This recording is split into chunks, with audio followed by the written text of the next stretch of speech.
Assalamualaikum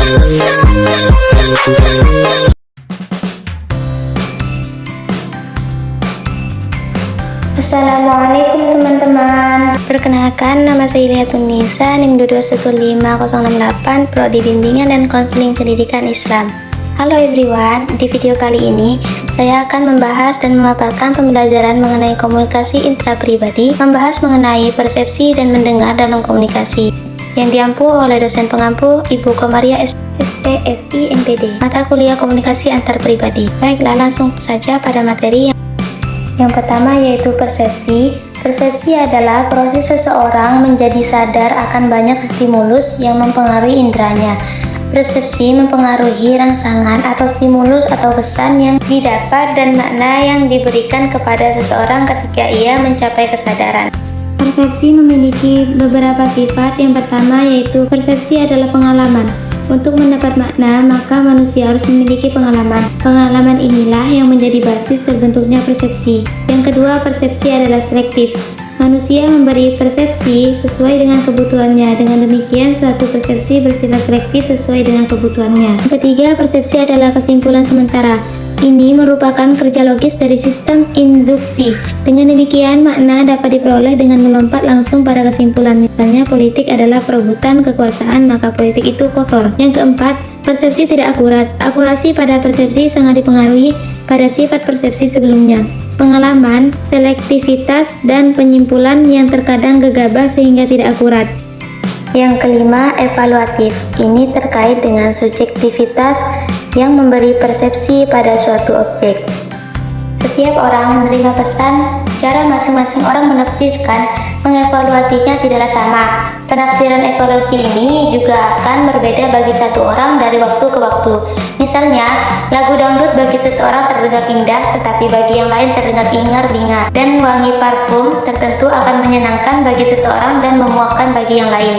Perbedaan individual ini jangan sampai membutakan kita akan validitas beberapa generalisasi tentang persepsi. Meskipun generalisasi ini belum tentu berlaku untuk seseorang tertentu dan tampaknya berlaku untuk sebagian orang.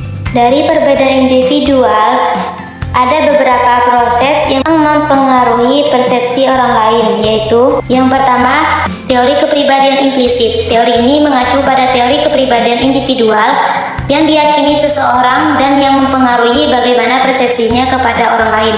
Yang kedua, ramalan yang terpenuhi dengan sendirinya. Ramalan ini terjadi bila seseorang membuat ramalan atau merumuskan keyakinan yang menjadi kenyataan karena seseorang membuat ramalan itu dan bertindak seakan-akan ramalan itu benar. Yang ketiga, akseptuasi perseptual. Proses ini membuat seseorang melihat apa yang diharapkan dan inginkan. Misalnya, untuk menjadi calon aktor, peran sekecil apapun dan seperti apapun dalam sebuah film adalah lebih baik dibanding tidak mendapat peran apapun. Yang keempat, primasi resensi. Proses ini mengacu pada pengaruh relatif stimulus sebagai akibat urutan kemunculannya. Jika yang muncul pertama lebih besar pengaruhnya, kita mengalami efek primasi. Jika yang muncul kemudian mempunyai pengaruh yang lebih besar, kita mengalami efek resensi. Yang kelima, konsistensi. Proses ini mengacu pada kecenderungan untuk merasakan apa yang memungkinkan kita mencapai keseimbangan dan kenyamanan psikologis di antara berbagai sikap dan hubungan antara mereka. Yang keenam, stereotipe. Proses ini mengacu pada kecenderungan untuk mengembangkan dan mempertahankan persepsi yang tetap dan tidak berubah mengenai sekelompok manusia dan menggunakan persepsi ini untuk mengevaluasi anggota kelompok tersebut dengan mengabaikan karakteristik individual yang unik.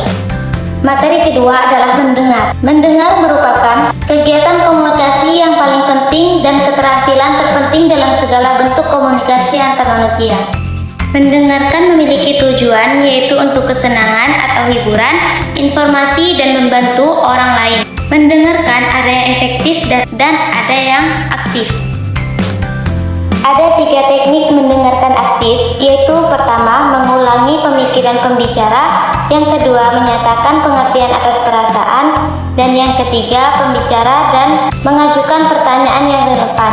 Dalam keterampilan mendengar, banyak hambatan yang terjadi pada diri seseorang. Hambatan tersebut yaitu pseudo listening. Pseudo listening yaitu pura-pura mendengar. Ketika kita melakukan pseudo listening, pikiran kita ada di tempat lain. Walaupun kita memperhatikan apa yang disampaikan oleh pembicara, tindakan ini biasanya terjadi pada saat pendengar tidak tertarik pada apa yang dibahas dan tidak ingin menyakiti perasaan pembicara.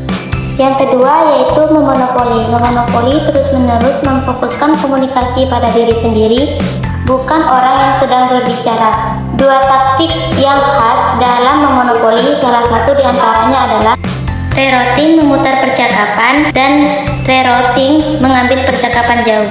Yang ketiga, mendengarkan selektif. Mendengarkan selektif yaitu menyaring bagian dari pesan yang tidak menarik minat kita atau dengan yang kita setujui. Mendengarkan selektif juga terjadi ketika kita menolak komunikasi yang membosankan atau membuat kita tidak nyaman. Yang keempat, mendengarkan defensif. Mendengarkan defensif melibatkan serangan pribadi, mengamati, kritik atau nada bermusuhan ketika tidak ada yang disukai. Mendengarkan defensif bisa menghilangkan informasi dan wawasan yang berharga. Yang kelima, menyergap ambushing. Menyergap yaitu mendengarkan secara hati-hati untuk tujuan menyerang pembicara. Yang keenam, mendengarkan literal. Mendengarkan literal yaitu mendengarkan hanya konten atau isi dan mengabaikan makna hubungan. Dengan demikian, untuk mengurangi hambatan-hambatan yang telah saya jelaskan, hendaklah menjadi pendengar yang mendengarkan secara efektif dan mendengarkan secara aktif. Sekian pemaparan dan penjelasan dari saya ucapkan terima kasih. Wabillahi taufiq wal hidayah. Wassalamualaikum warahmatullahi wabarakatuh.